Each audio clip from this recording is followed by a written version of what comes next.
Hello, grade fours. Today we are going to read aloud the picture book, Thank You, Mr. Falker, written by Patricia Polacco. But before we get started, I want you to think about the predictions you made yesterday. And while I am reading the picture book, I want you to think about those predictions and see if you were right. Okay, let's get started. Thank you, Mr. Falker.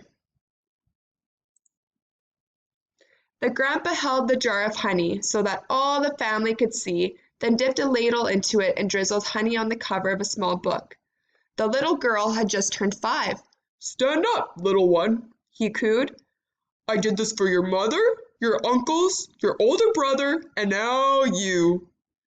Then he handed the book to her. "Taste!" She dipped her finger into the honey and put it in her mouth. "What is that taste?" the grandma asked. The little girl answered, "Sweet!" Then all the family said in a single voice, "Yes, and so is knowledge. But knowledge is just like the bee that made the sweet honey. You have to chase it through the pages of a book." The little girl knew that the promise to read was at last hers. Soon she was going to learn to read. Tricia, the littlest girl in the family, grew up loving books. Her school teacher, Mother, read to her every night. Her red-headed brother brought his books home from school and shared them. And whenever she visited the family farm, her grandfather or grandmother read to her by the stone fireplace. When she turned 5 and went to kindergarten, most of all she hoped to read, every day she saw the kids in the first grade across the hall reading. And before the year was over, some of the kids in her own class began to read. Not Tricia. Still, she loved being at school because she could draw. The other kids would crowd around her and watch her do her magic with crayons. In first grade, you'll learn to read, her brother said.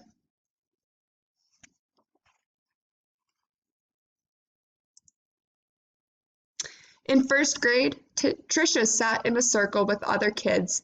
They were all holding Our Neighborhood, their first reader. Sounding out letters and words, they said, B, B, B, boy, L, L, look, look. The teacher smiled at them when they put all the word sounds and got a word right. But when Tricia looked at a page, all she saw was wiggling shapes, and when she tried to sound out words, the other kids laughed at her.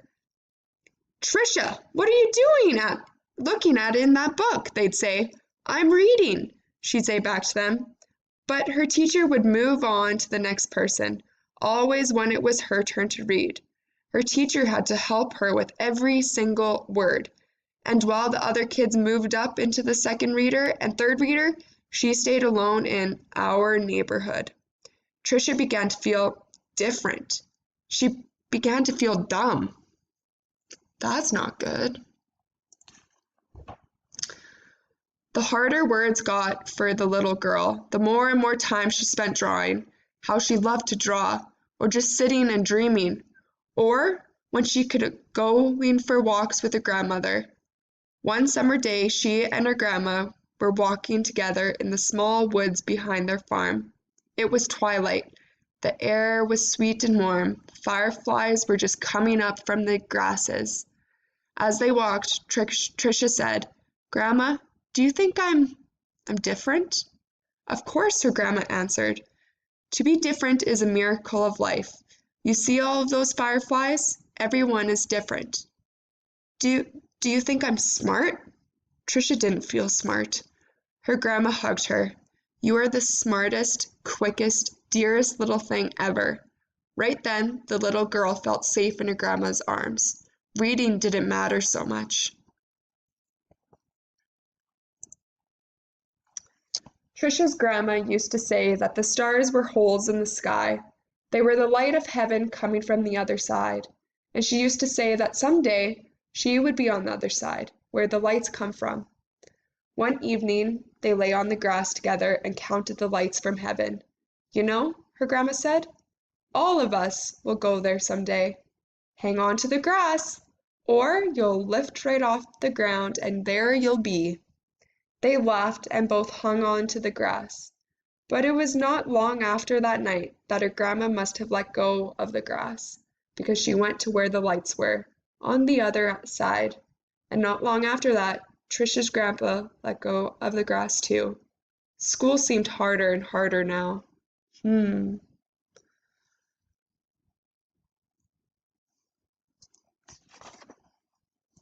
Reading was just plain torture. When Sue Ellen read her page or Tommy Bob read his page, they read so easily that Trisha would watch the top of their heads to see if something was happening to their heads that wasn't happening to hers. And numbers were the hardest thing of all to read. She never added anything right. Line the numbers up before you add them, the teacher would say. But when Trisha tried, the numbers looked like a stack of blocks, wobbly and ready to fall. She just knew she was dumb. Then, one day, her mother announced that she had gotten a teaching job in California, a long way from the family farm in Michigan. Even though her grandma and grandpa were gone, the little girl didn't want to move. Maybe, though, the teachers and kids in her new school wouldn't know how dumb she is. She and her mother and brother moved across the country in a 2-ton 1949 Plymouth. It took 5 days to drive there. Ooh, that's a long time, boys and girls. But at the new school, it was the same. When she tried to read, she stumbled over words. The Catern. She was reading like a baby in the 3rd grade. And when her teacher read along with them, she called on Trisha for an answer. She gave the wrong answer every time. Hey, dummy! A boy called out to her on the playground. How come you are so dumb? Other kids stood near him and they laughed. Trisha could feel the tears burning in her eyes. How she longed to go back to her grandparents' farm in Michigan. Now Trisha wanted to go to school less and less.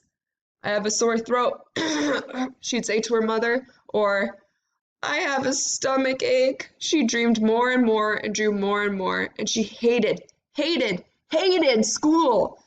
Then, when Trisha started 5th grade, the school was all abuzz. There was a new teacher. He was tall and elegant. Everybody loved his striped coat and slate gray pants. He wore the neatest clothes. All the usual teachers' pets gathered around him. Stevie Joe and Alice Marie, Davy and Michael Lee.